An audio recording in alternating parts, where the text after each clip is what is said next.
Hello students, myself Dr. Ranjita Sinha, Assistant Professor in the Department of Basic Science and Humanities, Physics Section, Asansol Engineering College, going to present the topic diffraction. This is third lecture on diffraction. Subject name is Physics 1. Subject code is BSPH 101/201. This is according to MAKOUT syllabus. It is in module 2 in optics. My contact detail is ranjita.phy@aecwb.edu.in. Course outcome of module 2. After the completion of the course, the students will learn to explain interference, diffraction and polarization of light. Students can state the basic principles of laser and construction of different lasers.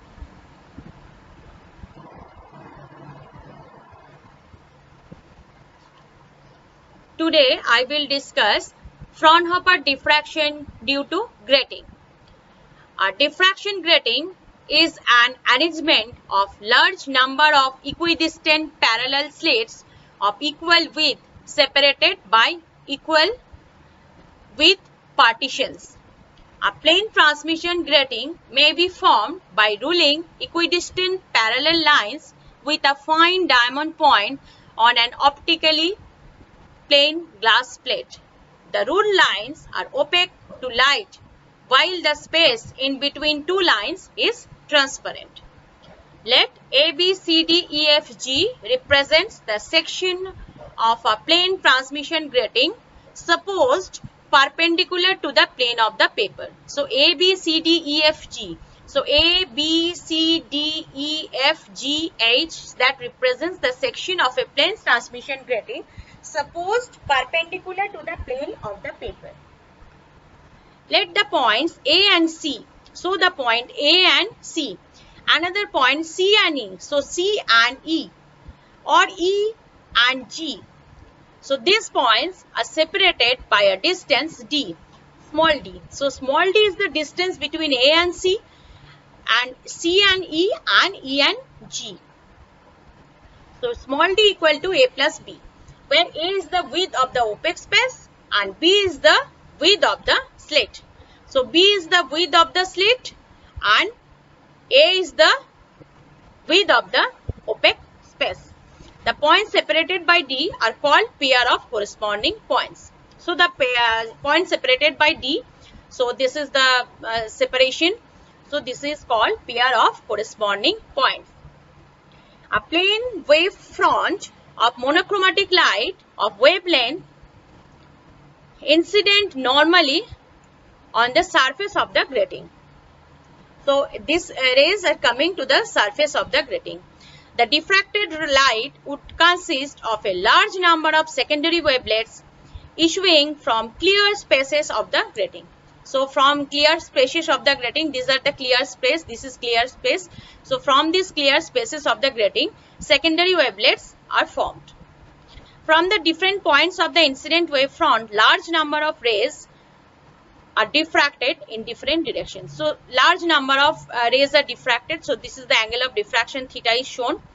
The lens L. So L is the lens.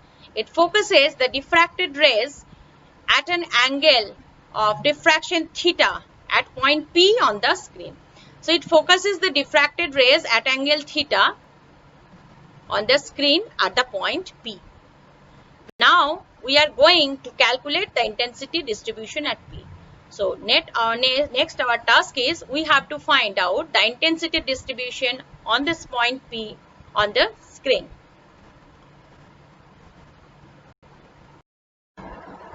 Now the intensity distribution. If the grating consists of n equally spaced slits, then the resultant field at P will be due to the superposition of the waves E1, E2, E3 up to En from the slits A, B, C, D, E, F. So AB is the slit, CD is the slit, EF is the slit, GH is the slit. So the grating consists of n equally spaced slits. So there are n number of slits in the grating. Then the resultant field intensity here at P due to the superposition of the waves E1, E2, E3 up to En from the slit what? From AB, CD, EF, GH, that we can write. So E1, so equal to A sine beta by beta sine omega t plus beta, that we know from the single slit diffraction. And E2 equal to A sine beta by beta sine of omega t plus beta minus pi 1. And here up to En we can write, and En we can write as En equal to A sine beta by beta sine of omega t plus beta minus n minus 1 into phi 1. So beta equal to pi b sine theta by lambda and phi 1 equal to 2 pi by lambda into d sine theta. Now the resultant field at P. So the resultant field at P, E, that is equal to E1. So sum of all these fields. So E1 plus E2 plus E3 plus En up to. So this is the total field at P due to the total field at P, that is the resultant field, that is the sum of E1, E2, E3 and up to En. So this is the total field. Now we will take the sum. Now A sine beta by beta sine of omega t plus beta plus the second term, that is sine of omega t plus beta minus phi 1 plus up to this term, last term we are taking sine of omega t plus beta minus n minus 1 into phi 1. So we have to take the sum. Now we are writing this as A sine beta by beta, then sine of n gamma by sine gamma, then sine of omega t plus beta minus n minus 1 phi 1 by 2. So this is our expression of the electric field. Now what we have considered as gamma, gamma equal to pi d sine theta by lambda, and d equal to, we know, that is a plus b, so pi into a plus b sine theta by lambda. Therefore the intensity at P, that is I equal to what? A square, then sine square beta by beta square, then sine square n gamma by sine square gamma. So this is the intensity term, and we can write intensity equal to A square sine square beta by beta square into sine square n gamma by sine square gamma, and the gamma value is given by pi d sine theta by lambda. So we can write this as I1 into I2. So and A square, what we are writing? A square as I0. So I0 sine square beta by beta square sine square n gamma by sine square gamma equal to I1 into I2. Where I1 we are considering I0 into sine square beta by beta square. This term is I1. And what is I2? That is sine square n gamma by sine square gamma. This is our I2 term. So I1 represents the intensity distribution due to single slit, and I2 represents the interference pattern due to n number of slits. So the total intensity is I1 into I2. I1 is the intensity due to single slit, and I2 term is the interference pattern due to the n number of slits. Now the graphical presentation of intensity distribution. I2 equal to this term, that is sine square n gamma by sine square gamma, this term, and I1 equal to I0 sine square beta. So total I, that is equal to I1 into I2. So this is our I1 and this is our I2. So this is the sum. So this I1 into this equal to our this graph. Now in this graph, that is this term, that is sine square n gamma by sine square gamma, it is shown here.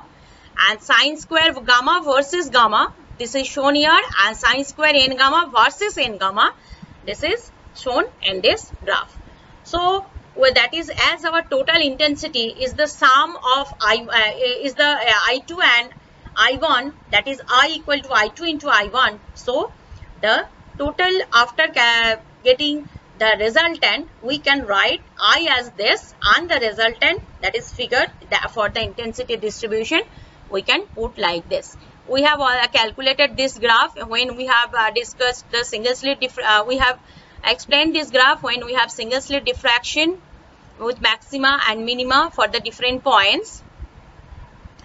And so here the resultant graph for the grating, that is n number of slits, it is like this. So this graph is the sum of this and this. So as we know, I equal to I1 into I2, so we are getting the resultant intensity here in this graph. Now we will calculate maxima and minima for n slits.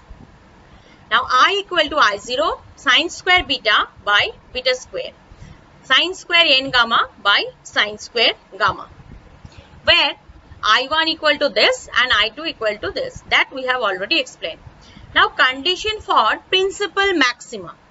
Now when gamma equal to m dash pi, so limit gamma tends to m dash pi sine n gamma by sine gamma, that is equal to plus minus n. Now what is the value of m? M dash may be 1, 2, 3 in this way. So therefore when gamma tends to m dash pi, then the I2 value is n square. Now as gamma tends to m dash pi, so pi d sine theta by lambda, this is equal to gamma equal to m dash pi. So from here we can write d sine theta equal to m dash pi.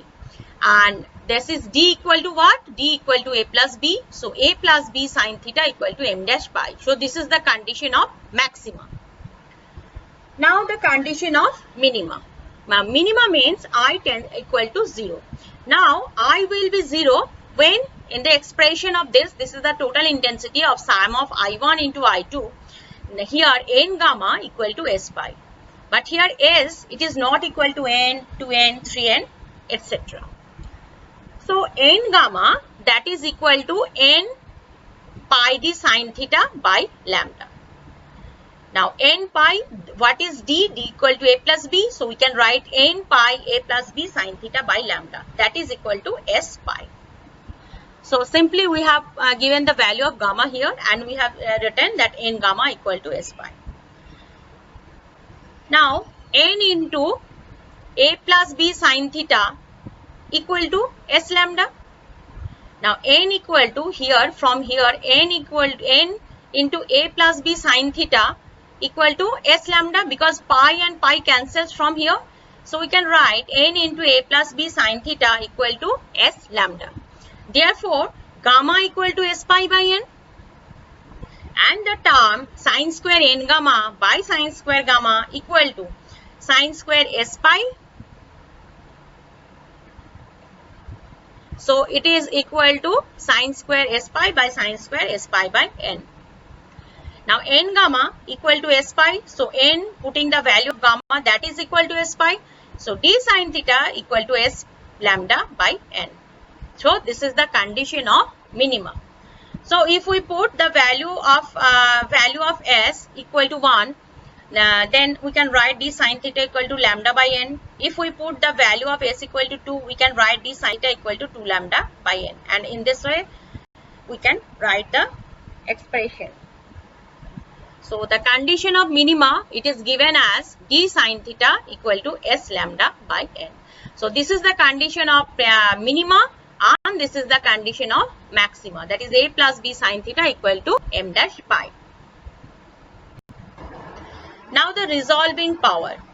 The ability of a grating to distinguish two very close spectral lines of wavelength lambda and lambda plus d lambda is called its resolving power. The resolving power of a grating, it is given by lambda by d lambda, where d lambda is the smallest wavelength difference between lambda and lambda plus d lambda. For normal incidence, the m dash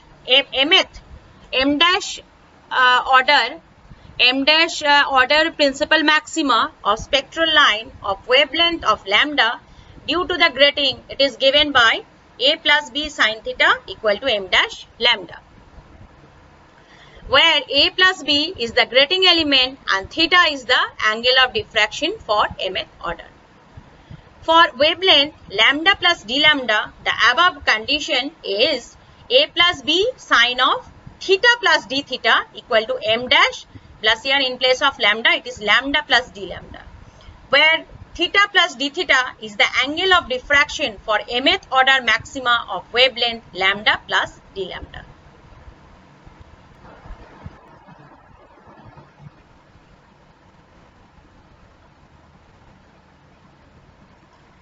by the Rayleigh criterion of resolution, the spectral line corresponding to lambda and lambda plus delta lambda will be just resolved if the position of mth m dash order of principal maxima of lambda plus d lambda coincides with the first minima adjacent to mth order of maxima of lambda.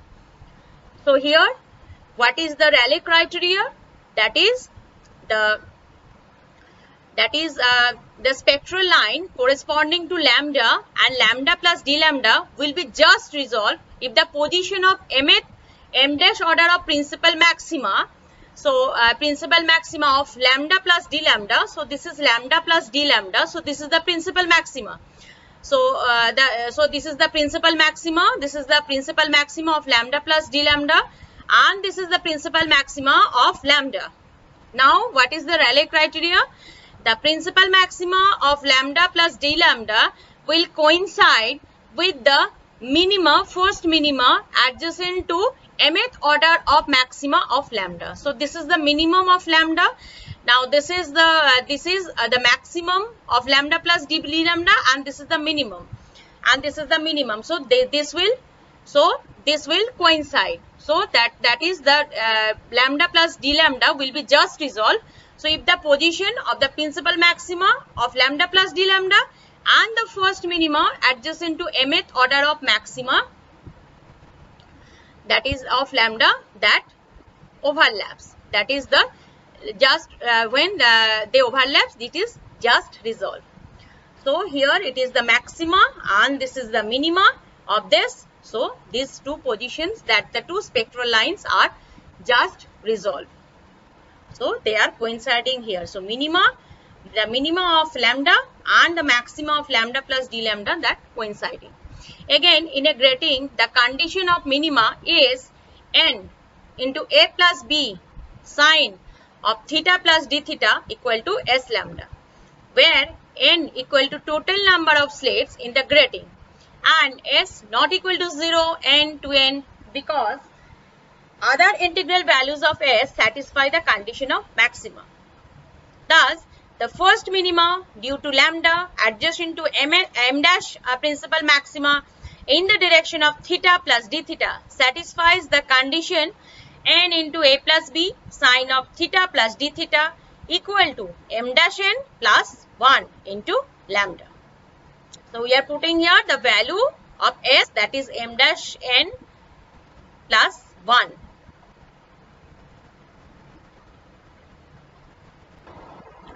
Now a plus b sine of theta plus d theta equal to m dash lambda plus d lambda. Therefore, n into a plus b sine theta plus d theta equal to n m dash lambda plus d lambda. So for just resolution of the pectoral line, so pectoral line will be just resolved lambda and lambda plus d lambda. We have the condition, that is m dash n plus 1 into lambda equal to n m dash lambda plus d lambda. Or from here we can calculate lambda equal to m dash n into d lambda. So resolving power equal to lambda by d lambda, and this is lambda by d lambda, and this is m dash n. Thus the resolving power of a grating is proportional to the ordered number m dash.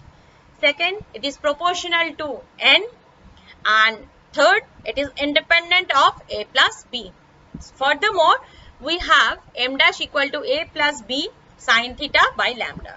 So resolving power, we know it, m dash n, that is equal to n into a plus b sine theta by lambda. So Rp resolving power equal to lambda by d lambda, that is equal to w into sine theta by lambda. And what is the value of w? That is equal to capital N into a plus b, represents the width of the grating. So a resolving power, that is equal to w into sine theta by lambda. This represents the width of the grating. Thus, resolving power of a grating is proportional to the width w for normal incidence theta equal to 90 degree.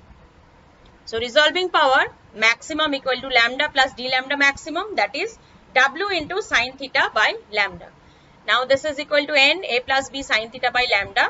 So n into a plus b by lambda. So for normal incidence, when theta equal to 90 degree, so sin 90 means 1. So that this value vanishes. That means the value is 1. So we are writing that is n into a plus b by lambda. Now problem 1. We will discuss some problems here.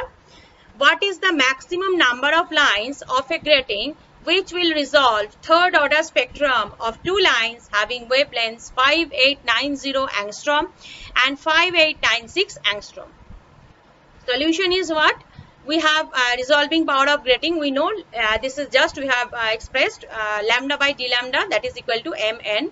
M equal to 3 here, third order it is given, m value 3, third order is given, and we have to find out n. So what is the maximum number of lines of a grating that we have to find out? Lines of grating which will resolve the third order. So n equal to we have to find out. So we are taking the average value of lambda. So two wavelengths are given, 5890 plus 5896 divided by 2. So average is 5893 angstrom.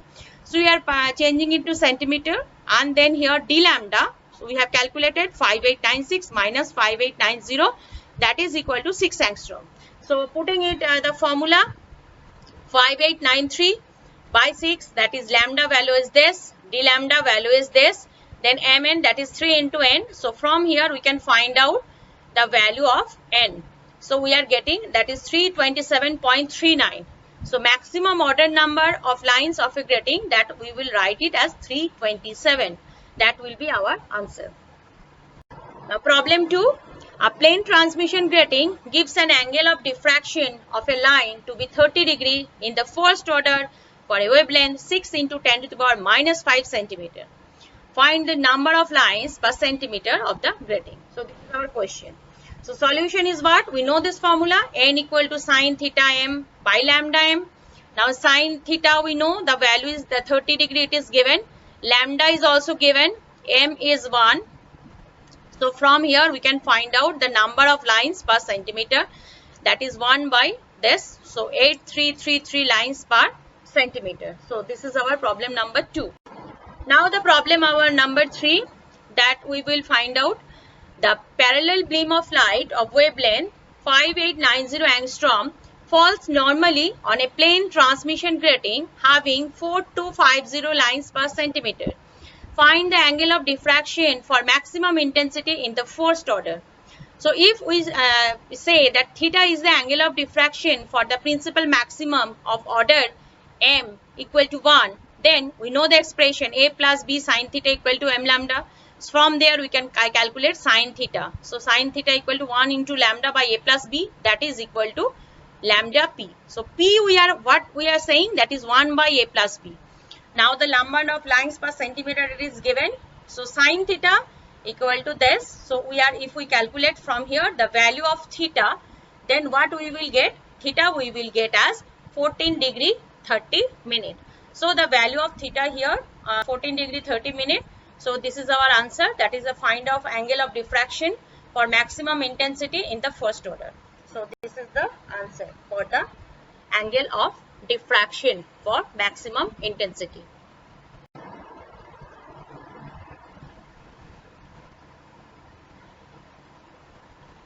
These are the reference books here. Textbook on light, B. Ghosh and K.G. Mojumdar. Optics by Ajoy Ghatak. Principle of Optics, Max Born and M.L. Wolf. Fundamental of Optics, Jenkins and White. So these are the very good books of optics, and also it is very useful for this chapter, diffraction. If any student has any queries, then he or she can contact in my official email ID, which is given in the first slide. Thank you very much to all of you listening my lecture. And this is the end of diffraction chapter. And today I have discussed the third part of diffraction, and the first and second part I have discussed in previous classes. So this is the end of this chapter, diffraction, and also for optics.